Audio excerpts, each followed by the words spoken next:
Hoy nos toca segunda carta a los Corintios, capítulo 7. Y vamos a iniciar al tiro con la lectura del versículo 1. ¿Ya? Dice así.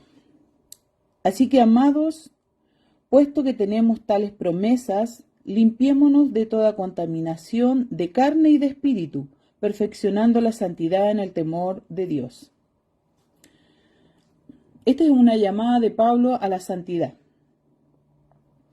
Así que, puesto que tenemos tales promesas, esta es la conclusión natural de Pablo de lo que expuso en 2 Corintios capítulo 6, del 14 al 18, que nos llevó nuestro hermano Jorge el miércoles antes pasado. ¿Ya? En este pasaje Pablo escribió sobre la necesidad de separarse de la influencia del mundo para que podamos vivir en cercanía con Dios. El apóstol Pablo escribió estas palabras a la iglesia de Corintio, una ciudad llena de inmoralidad y corrupción. En este versículo, él les recuerda la promesa que tienen como creyentes y los exhorta a mantener una vida santa. ¿Cuáles son tales promesas? En 1 Juan nos dice casi lo mismo que nos dice en el último versículo de segunda carta a los Corintios, capítulo 6, versículos 17 y 18. Que dice en 1 Juan, capítulo 3, versículo 1. Mirad cuál amor nos ha dado el Padre, para que seamos llamados hijos de Dios. Por esto el mundo no nos conoce, porque no le conoció a Él. Esa es de las promesas principales que nosotros hemos. Él es Padre para nosotros y nosotros somos hijos para Él. Amén. Pablo exhorta a los corintios a limpiarse de toda contaminación de carne y de espíritu. ¿Qué significa esto? La contaminación a la que se refiere el apóstol puede ser interpretada como todo aquello que nos aleja de Dios y de su voluntad. Puede ser pecado, malos hábitos, malas actitudes, pensamientos impuros, entre otras cosas. Cuando Pablo nos llama a limpiarnos, está hablando de arrepentimiento y de deshacernos de todo aquello que nos aleja de Dios. Es un llamado a la purificación tanto en nuestra conducta como en nuestros pensamientos y emociones. Santiago 4:8. Acérquense a Dios, y Dios se acercará a ustedes. Lávense las manos, pecadores, purifiquen su corazón, porque su lealtad está dividida entre Dios y el mundo. Así es lo que pasaba con los corintios en esos momentos en que Pablo le escribía estas cartas. Y así también pasa muchas veces en los cristianos en estos tiempos, que están divididos. Porque conociendo la palabra no hacen la voluntad de Dios. Finalmente, Pablo los exhorta a perfeccionar la santidad en el temor de Dios. La santidad es un proceso continuo en nuestra vida y es algo que debemos cultivar cada día. El temor de Dios es una actitud de humildad, respeto, reverencia hacia Él. Es reconocer quién es Dios y nuestra necesidad constante de su gracia y ayuda.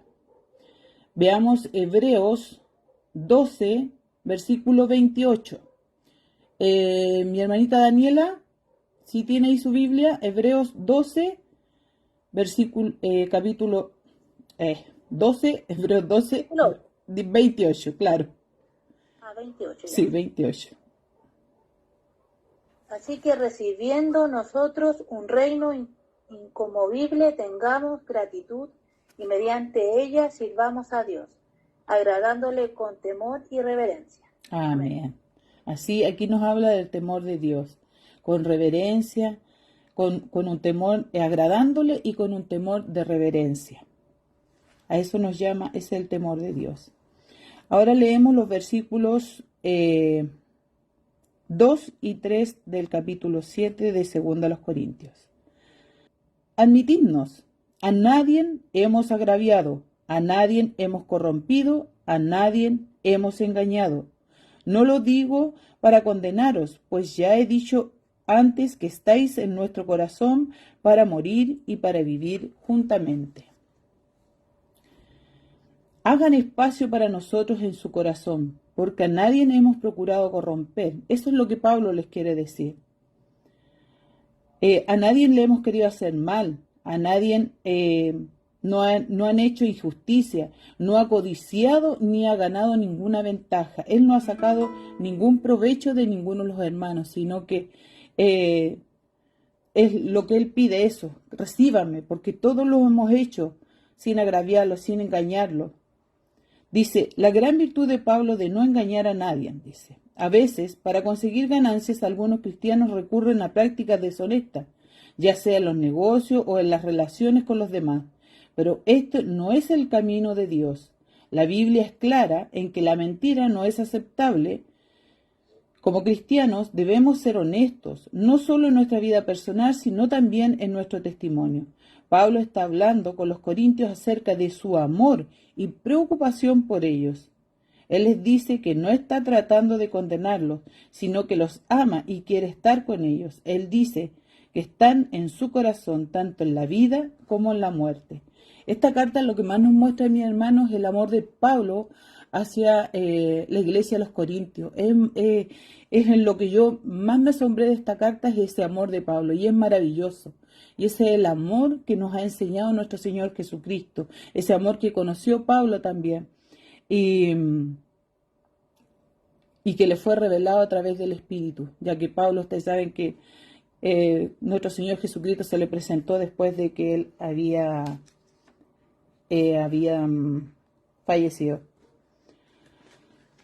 y que ya había sido resucitado. Es maravilloso, es lo que más me fijé de esta carta, es eso, ese amor. Y lo que más nosotros siempre hemos hablado y seguimos insistiendo, es que este libro maravilloso de la palabra de Dios nos habla de amor. Todo aquí es amor, es el amor de Dios hacia nosotros, el amor de Cristo, el amor hacia los hermanos, el amor hacia la iglesia, a la obra de Dios. Eso es maravilloso. Continuamos con el versículo 4.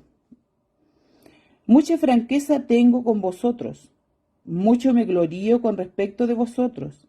Lleno estoy de consolación, sobreabundo de gozo en todas nuestras tribulaciones. Qué maravillosas palabras. Nos sigue hablando de amor, de gozo. Estas palabras de Pablo son inspiración para todos aquellos que creen en la palabra de Dios. Les expresó su franqueza y su orgullo por ellos, a pesar de todas las tribulaciones que él y los corintios experimentaron. Pablo todavía experimentó consuelo y gozo en su relación con ellos.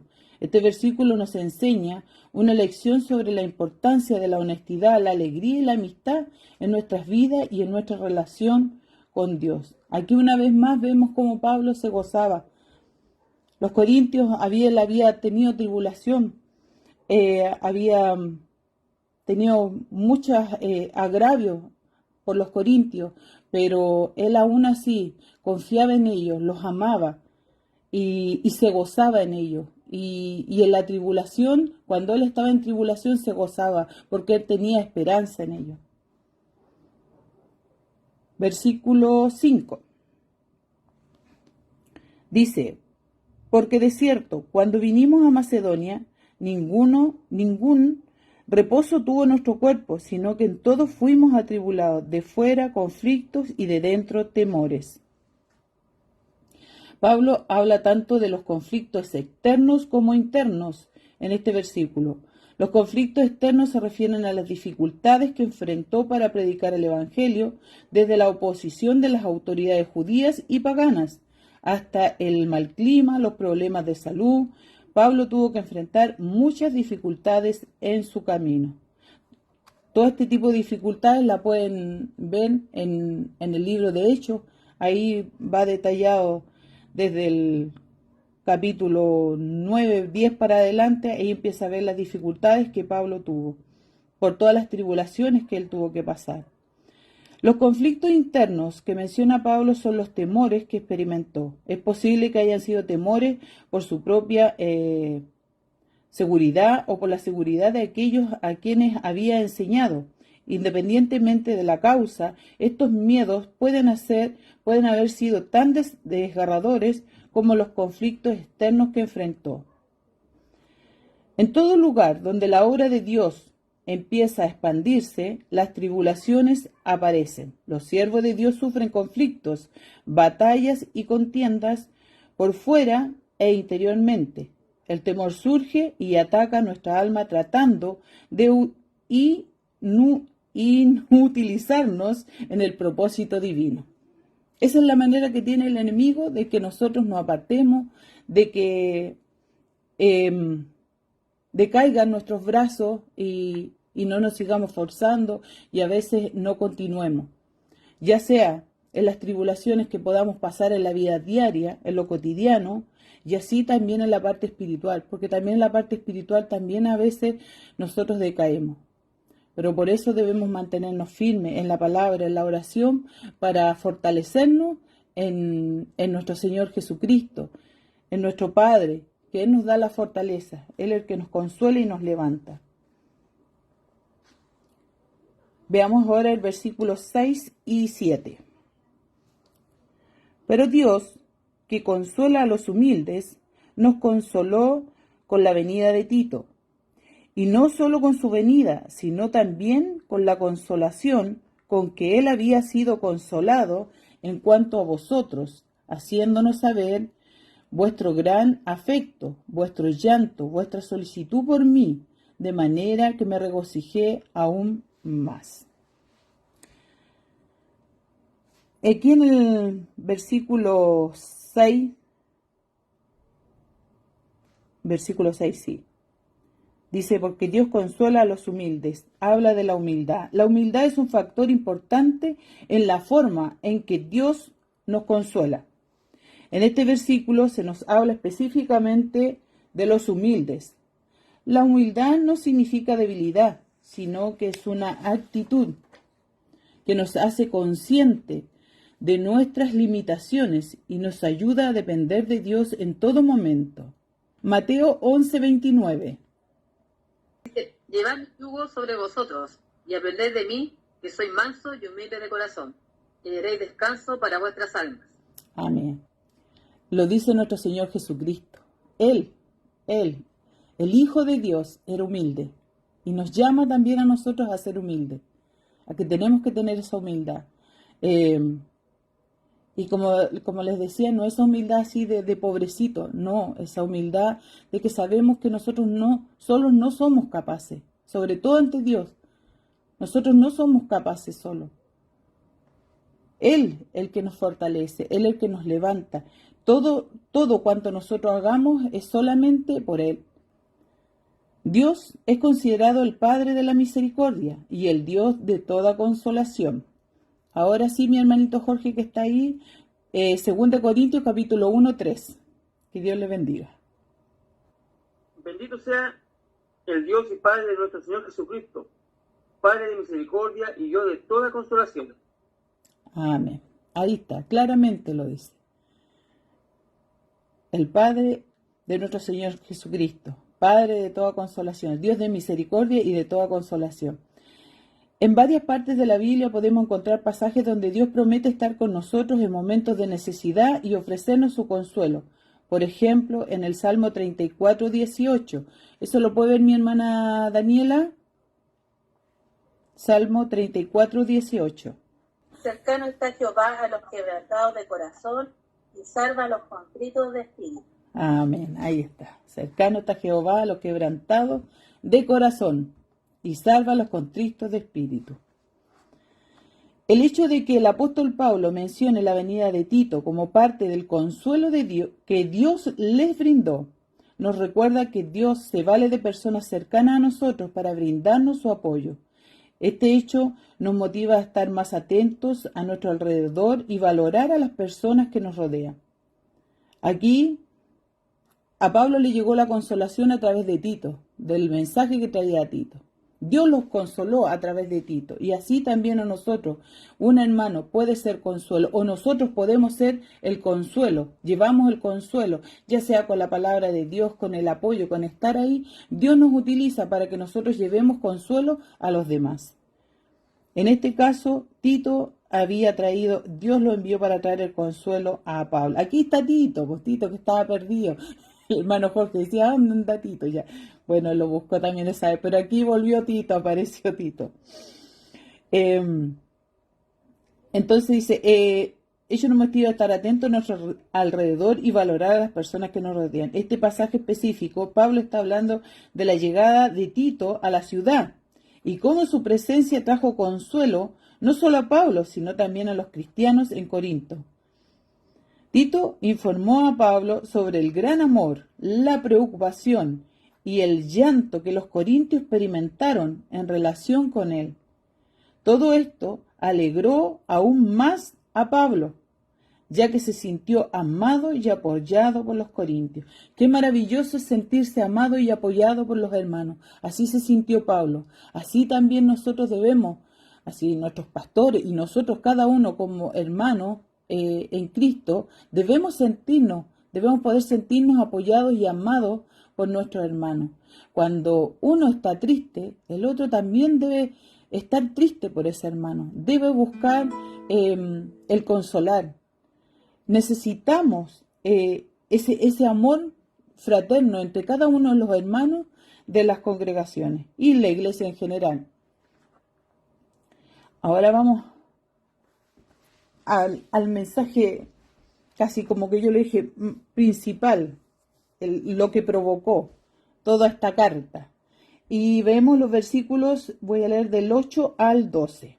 Dice, porque aunque os contristé con la carta, no me pesa, aunque entonces lo lamenté, porque veo que aquella carta, aunque por algún tiempo os contristó, ahora me gozo, no porque hayáis sido contristados, sino porque fuisteis contristados para arrepentimiento, porque habéis sido contristados según Dios, para que ninguna pérdida padecieseis por nuestra parte. Porque la tristeza que según Dios produce arrepentimiento para salvación, de que no hay que arrepentirse, pero la tristeza del mundo produce muerte. Porque he aquí, esto mismo de que hayáis sido contristados según Dios, ¿qué solicitud produjo en vosotros? ¿Qué defensa? ¿Qué indignación? ¿Qué temor? ¿Qué ardiente afecto? ¿Qué celo y qué vindicación? En todo os habéis mostrado limpios en el asunto. Así que aunque os escribí, no fue por causa del que cometió el agravio, ni por causa del que lo padeció, sino para que se hiciese manifiesta nuestra solicitud de que tenemos por vosotros delante de Dios. Amén. Voy a tomar agüita.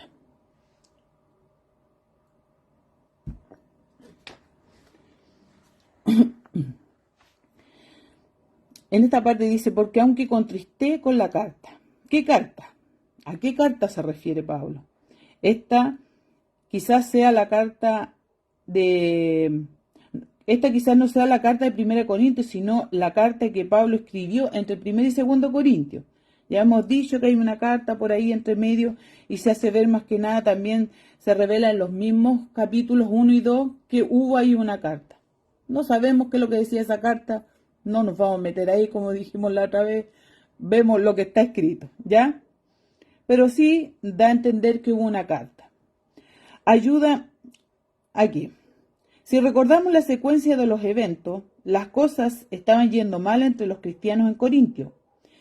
Y en un intento de ponerlos de nuevo en el camino, Pablo hizo una visita rápida y sin planear, la cual aparentemente empeoró las cosas. Eso se llama lo que se le llama la visita triste, mencionada en 2 Corintios 2:1. Después del fracaso de esta visita, Pablo decidió ya no visitar a Corintio de nuevo en persona, pero les envió a Tito con una carta de exhortación fuerte. Pablo estaba muy preocupado de cómo recibieran los corintios la carta, ya sea que les regresaría a Jesús o simplemente les haría que se enojaran. Cuando Tito regresó con buenas noticias de los corintios cristianos, Pablo fue aliviado en gran manera. ¿Cómo nos sentimos nosotros cuando se amonesta a alguien? Cuando el pastor tenga que amonestar. Gracias a Dios todavía no hace la oficina. Yo creo que para eso lo hace porque no quiere amonestarnos, ¿ya? Pero Pablo estaba así, ahí con ese temor, con esa expectación de qué es lo que hago. Ahí apareció el pastor. No le vamos a hacer nunca a la oficina. Entonces, ¿qué es lo que pasaba? Pablo tenía ese temor, ¿ya? Pero ahí era algo que tenía que hacer. Hay cosas que como hijos de Dios nosotros no podemos callar y se tienen que hacer. Eso hizo Pablo. Entonces, a través de Tito, él les envió esta carta de amonestación a los corintios. Pero lo bueno fue que Tito regresó con buenas noticias. Y eso es lo que ahora viene a continuación. No me pesa, decía ahí en los versículos, aunque entonces lo lamenté. Claramente que lo lamentó porque le dolía. Nadie le gusta estar retando a alguien. Cuando Pablo escribió la carta triste llevada por Tito, él no disfrutó la idea de ser tan confrontador con los corintios cristianos, aun cuando ellos se lo merecieran. Por eso que él escribió, aunque entonces lo lamenté. Claramente en ese momento le dolió. Al mismo tiempo, cuando Tito regresó y reportó la respuesta de los corintios cristianos, vuestro gran afecto, llanto y solicitud mencionada en 2 Corintios 7:7, Pablo estaba feliz por el efecto que tuvo la carta. Es por eso que él escribió, no me pesa. O sea, ya supo que esa carta produjo un buen efecto. ¿Y qué es lo que provocó en él? Ya no me pesa. Y ahora puedo estar tranquila, estoy aliviado. Esta carta tuvo un buen efecto, ellos la tomaron a bien y tiene buenos resultados y ellos no están enojados conmigo, al contrario, ellos están solícitos conmigo, están felices, el llanto por él. Entonces eso es maravilloso. No porque hayáis sido contristados, sino porque fuisteis contristados para arrepentimiento. Pablo hace una clara separación entre contristados y arrepentimiento. Estas no son las mismas cosas. Uno puede lamentar su pecado, pero sin arrepentirse de su pecado. Es como que yo, pues, pucha, sí, lo hice, pero bueno, ya lo hice ya. A veces tenemos esa respuesta, entonces ahí no hay un arrepentimiento. Uno se puede sentir, sí, pero ya lo hice. Y cuando viene esa respuesta es porque no hay arrepentimiento. Contristados describe un sentimiento, pero de arrepentimiento, que hay dolor, que te duele ese pecado que cometiste. Describe un cambio, tanto en la mente como en la vida de una persona. El contristado es la pena, pero contristado para arrepentimiento es maravilloso, porque ahí viene el cambio. Ahí es cuando se produce un cambio en la persona, ya sea cristiano o no cristiano. Cuando una persona está contristada y se arrepiente y hay un arrepentimiento y hay un cambio en esa persona, eso es para bien. Pero este arrepentimiento, ¿qué nos hace? Nos lleva a Cristo, porque hay un arrepentimiento genuino. A eso le llamamos un arrepentimiento genuino, no un arrepentimiento del momento y que me puse triste, me dolió, me dio pena, y después lo vuelvo a hacer. No sirve. Arrepentimiento suena como una palabra áspera, pero es un aspecto esencial del Evangelio que ha sido llamada la primera palabra del Evangelio. Esa es la que me gusta a mí, yo siempre dije, me gusta ese versículo. Cuando Juan el Bautista predicaba, veamos ahora, a ver, mi pastor Mateo 3:2, mi hermano Jorge Mateo 4:17, y mi hermano Alejandro Papá, ¿está por ahí? Alejandro Papá. Está. Bien. Hechos 2:38. Diciendo arrepentido porque el reino de los cielos se ha acercado. Amén. Eso lo decía Juan el Bautista. Bien, ese es el mensaje de Juan el Bautista. Ahora Mateo 4:17. Desde entonces comenzó Jesús a predicar y a decir, arrepentíos, porque el reino de los cielos se ha acercado. Amén. Lo primero que dijo nuestro Señor Jesucristo, después de que Él estuvo los 40 días en el desierto y cuando Él ya volvió y vino a predicar, eso es lo que Él dijo, arrepentidos, porque el reino de los cielos se ha acercado. Ese es el mensaje que cada uno de nosotros debemos entregar. Mi hermanito Alejandro. Pedro le dijo, arrepentíos y bautícense cada uno de vosotros en el nombre de Jesucristo para perdón de los pecados, y recibierais el don del Espíritu Santo. Amén. Aquí estamos, arrepentidos. Aquí Pedro también nos dice el paquete completo. Arrepiéntase, eres pecador, reconócete pecador, arrepiéntete, bautízate. ¿Para qué? Para recibir al Espíritu Santo. Sabemos que ahí está creer primeramente en nuestro Señor Jesucristo, que eso es lo primero que nos lleva al arrepentimiento genuino. Cuando llega nuestro Señor Jesucristo a nuestras vidas, llega el arrepentimiento genuino. De ahí que viene, nos manda, y es el mandamiento que hizo nuestro Señor Jesucristo, a bautizar, y con eso recibiríamos también, no tan solamente con el bautismo, el solo hecho de creer, ya nosotros hemos recibido el Espíritu de Dios en nuestras vidas. Así que maravilloso. A eso nos llama el arrepentimiento. Es el mensaje principal de nosotros, arrepentidos. ¿Qué es de lo que se debían arrepentir los corintios cristianos? Pudo haber sido varias cosas, pero sin duda también incluye esto. Quizás había algunas personas anti-Pablo que criticaban al apóstol. Eso ya lo sabemos, pero en 1 y 2 Corintios podemos ver que había mucha gente que estaba contra Pablo. Anti-Pablo, que criticaban al apóstol ausente con severidad e injustamente. Y los corintios no defendían a su padre espiritual y piadoso delante de sus detractores. O sea, ellos callaban, en vez de defenderlo, callaban. Pablo hizo que los corintios cristianos se sintieran mal por su pecado al enviarles esta carta, ¿ya? Pero él lo hizo de una manera piadosa. Cuando hablamos de una manera piadosa, muchas veces también en nosotros, como hijos de Dios, hay situaciones que se tienen que tratar en las iglesias, en la iglesia en general, y debemos hacerlo de una manera piadosa. Y por eso se dice contristado según Dios.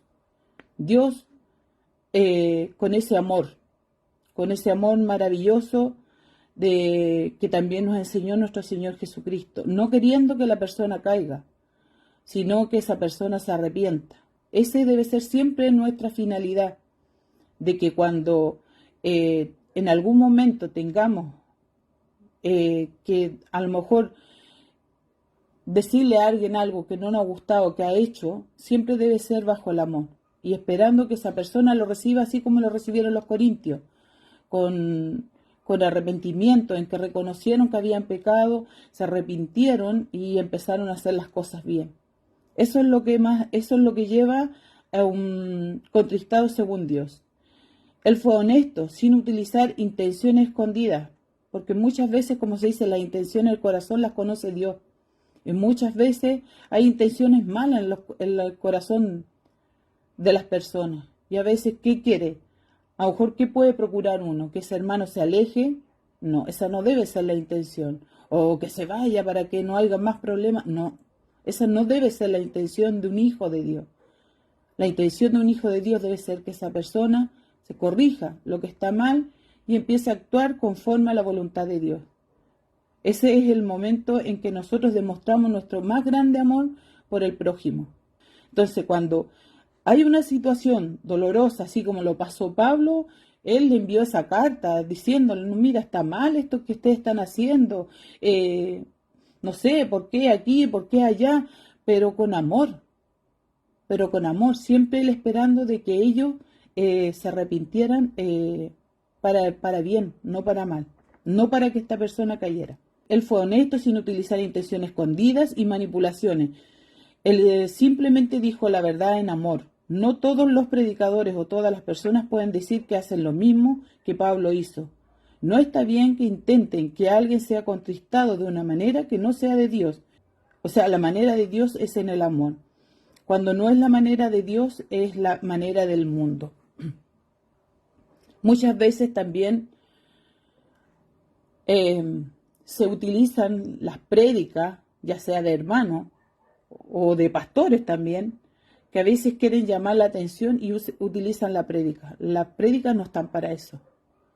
Las prédicas están para llevar el mensaje de Dios. Nunca a ninguno de nosotros usemos la palabra de Dios para llamarle la atención al hermano. Si este hermano cayó en algo o en algo que lo estamos viendo, no sé, voy a usar esta prédica porque este hermanito ahora a ver si le cae la teja. No, no se trata de eso. Nosotros siempre, lo principalmente debe ser que el mensaje sea, es el que Dios quiere, para el que Dios nos quiere usar en ese día, en esa situación. Siempre el mensaje debe ser el que Dios quiere que nosotros entreguemos ese día, en ese momento, porque a lo mejor no es para el hermanito que se portó mal, pero es para otro hermano que a lo mejor ni siquiera ustedes saben qué está pasando en su vida. Eso debemos cuidarnos. Dice, para que ninguna pérdida padecieseis por nuestra parte. O sea, Pablo no quería que ellos perdieran nada, sino que ellos se mantuvieran ahí, que ellos no fueran culpables de que ellos se alejaran, así es como nosotros. Nosotros no debemos nunca buscar de que algo pase y que esa persona sufra por culpa de nosotros. Nosotros lo que debemos anhelar es no perjudicar a ese hermano, al contrario. Nos muestra el por qué es tan importante el hacer que otros sean contristados según Dios. Puede tener éxito en cuanto a que se sientan mal contristados, o sea, sí, se sintieron contristados, les dolió, les molestó, a lo mejor se sintieron tristes, pero la relación que tienen con esa persona sufrirá una pérdida. O sea, cuando nosotros contristamos sin el amor de Dios, va a haber una pérdida, ya sea en esas personas, nosotros mismos, porque si nosotros estamos obrando mal, también en nosotros hay una pérdida. Cuando nos arrepentimos, cuando esa persona se arrepintió, ¿qué lo motiva a regresar a Dios, a hacer la voluntad de Dios? El arrepentimiento describe el acto de venir, de volverse a Dios. Así como cada uno de nosotros, cuando ha pecado y se arrepiente, ese acto lo lleva a volver a Dios. O cuando nos hemos alejado. En distintas formas, de distintas maneras, a veces nos alejamos de Dios. Ya sea no leyendo su palabra, no oyendo la oración, no buscando de Él. Y cuando nos damos cuenta y nos arrepentimos y sabemos que estamos haciendo mal las cosas, nos volvemos a Él. Y eso es ¿por qué? Porque hubo un arrepentimiento en nosotros. Aparte, nosotros sin Él no somos nada. Necesitamos en todo momento de nuestro Dios.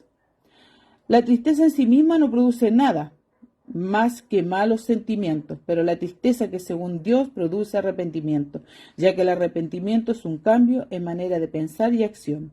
La tristeza que es según Dios hace una obra grande. No se siente bien, pero hace un buen trabajo. Es lo mismo que estábamos hablando.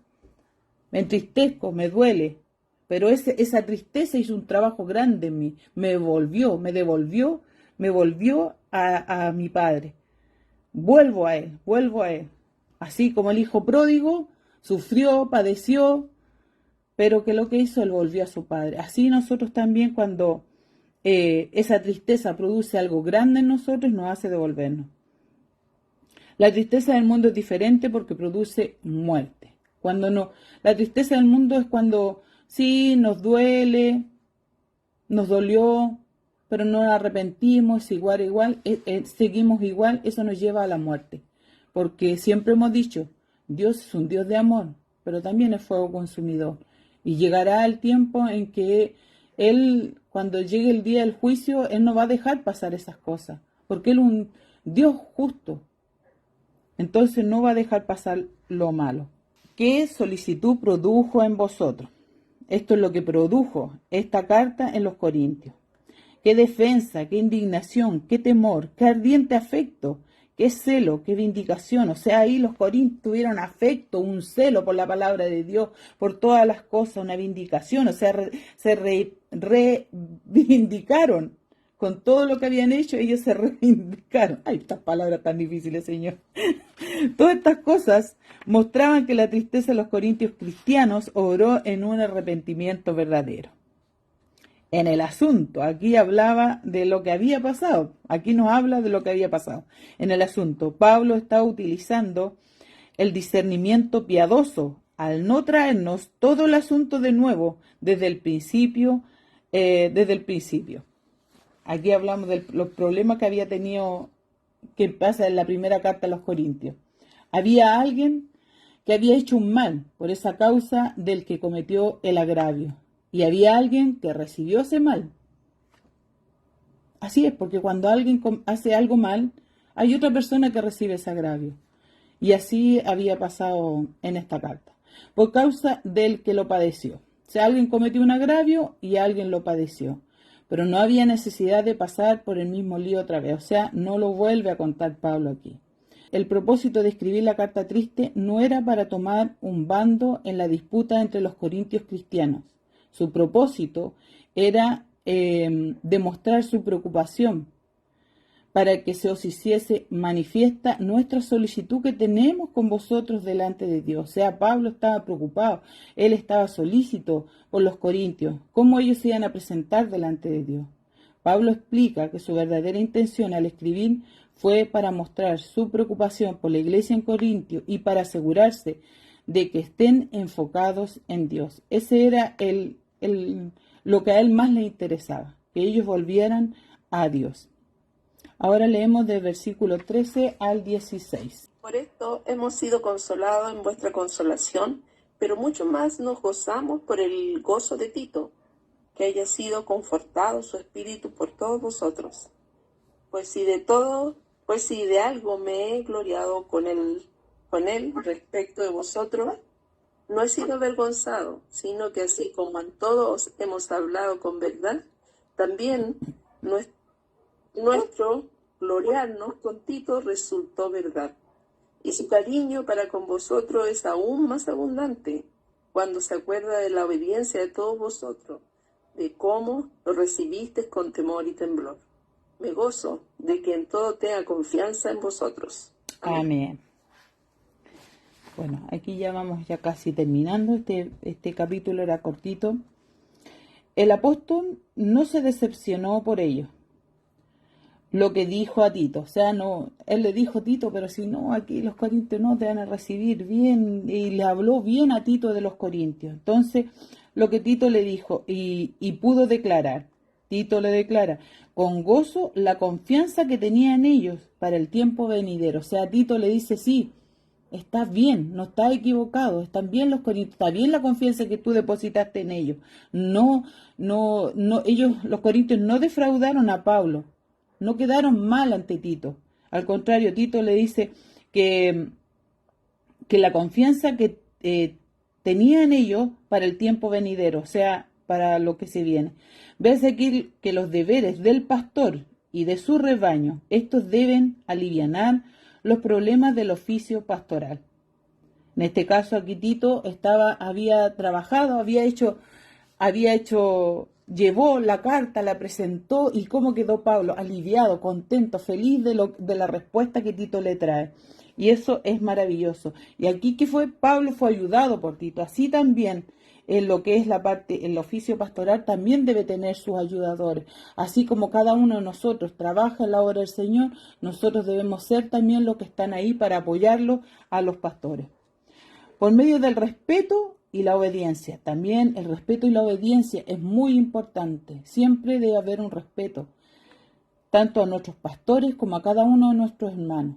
¿Ya? Es verdad que nosotros a veces nos reímos, nos decimos sus tallitas, pero siempre son con respeto. Nunca hay una falta de respeto. Es porque somos hijos de Dios alegres, contentos, gozosos.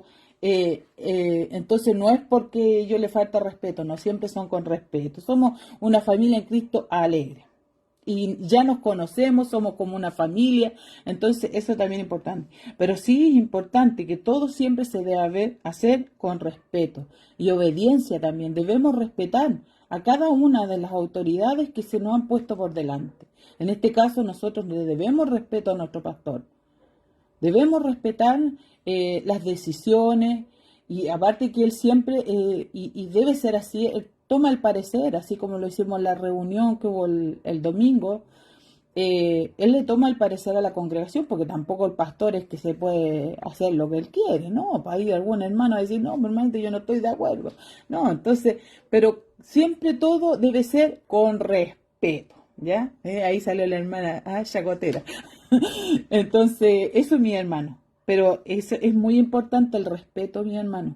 Es importante el respetar en este caso yo siempre digo, y aprendí a que Mis hermanos, nosotros los conocimos como hermanos, pero ya estaban a cargo de la obra, ahora son pastores, gracias a la bendición de Dios, porque así Dios lo quiso, y agradecemos eso. Entonces debe haber un respeto hacia ellos, siempre debe haber un respeto, no podemos pasarlos a llevar. El primero debe dar una respuesta adecuada por medio del cuidado hacia ellos. O sea, el pastor también debe preocuparse de sus ovejas. Sí, tampoco se las va a llevar libre. Él debe estar también sabiendo qué necesidad tienen sus ovejas. Independiente de que aquí se pueda delegar, ya sea, siempre las mujeres somos como las que estamos más pendientes de lo que pasa con uno, con el otro, si hay necesidad, si hay enfermedad, o las que tenemos más comunicación entre nosotras. Pero el pastor debe también saber qué está pasando, ya sea con los hermanos o en la congregación. Él también no debe hacer de ojitos cerrados, así como, ay, como que yo no sé nada, y no. Él tiene que estar al tanto de lo que está pasando. ¿Y cómo están sus ovejas? ¿Cómo están en la palabra? Si están firmes, si en algo que se están cayendo, o alguna necesidad que pueda tener, o por algo que puedan estar pasando. Y muchas veces es con una mirada, con solo ver y fijarse en las personas un poco, no hacer como que no la veo, podemos saber de que esa persona le está pasando algo. Ya sea está triste, está con una penita o está enferma. Por eso también él es parte del pastor, en este caso de ambos, tanto la pastora como el pastor, pero también de cada uno de nosotros. ¿Ya? Nosotros también debemos velar por qué pueda estar pasando por los hermanos.